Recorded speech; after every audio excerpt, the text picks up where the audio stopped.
Hey, the following interview was recorded and produced by one of my middle school students for a school video production course.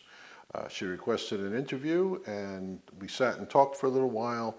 I think it came out pretty good, so I'm posting it here. I hope you like it. My full name is Nicholas Licata. I am referred to as Shihan. Shihan means head instructor in this case.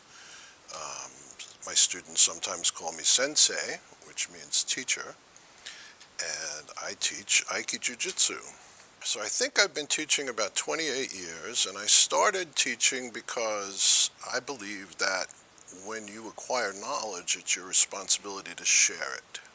The dojo is a place that I can go to leave the world behind, and so it's a microcosm of the world, because in the dojo you have the same things. You learn things, you try things, you succeed, you fail. So we want to leave the world outside and come in and have an opportunity to experience all those things.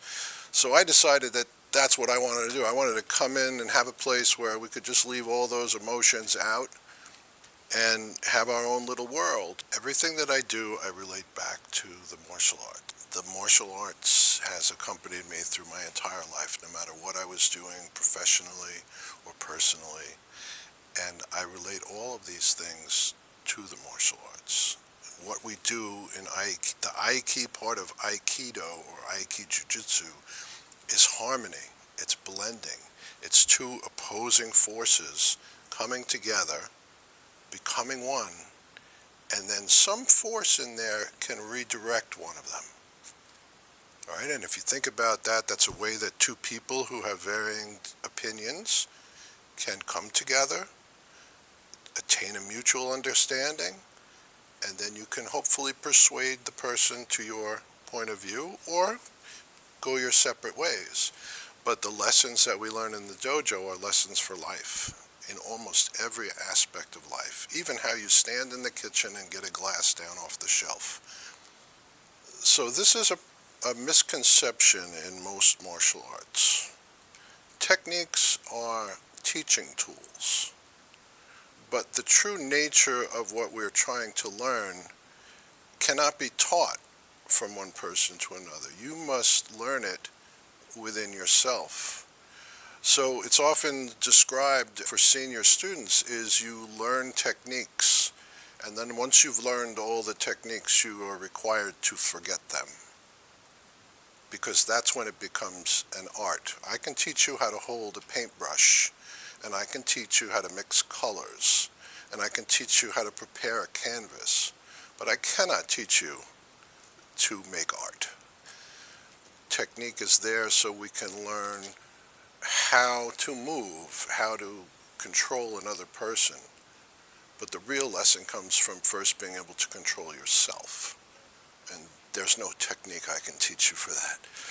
I've studied many styles and many different arts, and most of those people were focused on technique. Most of those people were focused on trying to tell me how to do something. And that is not always the way to learn. The way to learn is for you to go and explore on your own. And I learned very early on that when you are required to teach something, you become a better student, because you must think about it and you must understand it before you can attempt to tell someone else how to do it. And your students are going to have questions which you mostly can try to answer, but you don't always have all the answers even when you're the teacher. Everything you do is a teaching experience or a learning experience. Everything you do is a learning experience. So yes, my martial arts accompany me through my life, and people ask me all the time, did you ever use your martial arts? And what they mean is, did 6 guys ever attack me in an alleyway and did I defend myself? No. But I use them every single day in blending with other people, in controlling my body and my posture and moving about without bumping into walls, tripping and falling in an icy parking lot and getting up to my feet before anybody even knew I fell.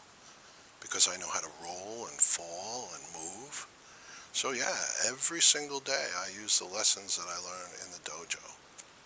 The first thing that I want a new student to understand is that we're not there to fight, because that's what the image of the martial arts is. It's that it's fighting. And I am not a fighter. I'm probably one of the most peaceful people you will ever meet. The last fight I got in was when I was in college, when someone stole something from me. And it was probably before that, maybe in high school when somebody was picking on me. But I'm not a fighter. I don't want to fight. And it's interesting to think about the philosophy that goes into Bushido, because the samurai were sword-based fighters. And when two samurai faced each other, there were three outcomes, three possible outcomes. I kill you, you kill me, or we kill each other. And that means two-thirds of the time, the outcome was death. Not pretty good odds if you're doing any occupation, right? It's pretty terminal. Two-thirds of the time you're going to fight.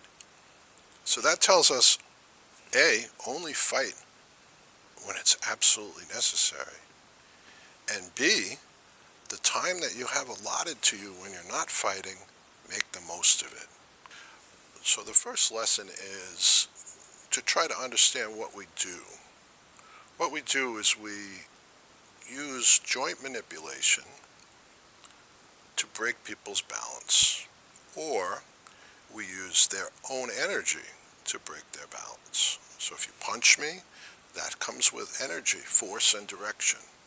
And I use that force and direction not to throw you or to injure you or to damage you in any way, but to break your balance. And once I break your balance, then I can move you.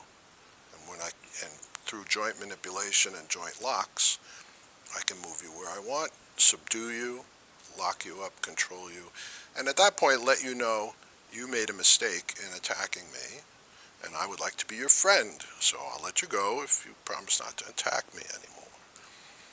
So I do two things. We show them how to do joint locks, and we show them how to blend, how to move. And it's a very cursory example of what we do, because what we do takes years of rebehaving to learn. Somebody throws a punch at you, you have to move toward them, not away from them. That's hard. When someone touches me, I can feel their center, and I can off-balance them with usually just a flick of my wrist or a move of my body. And they don't even know they're off balance. When you grab someone or hold on with force, every move that I make is connected to you, because there's a connection between us. And when I feel that connection, I can make subtle movements to affect your entire body's posture. And that's all that it is. But it takes a lifetime of learning to feel for that connection. It's very difficult to explain what we do on the very first day, but hopefully people stick around long enough to get the feeling of what we do, because what we do is really a feeling.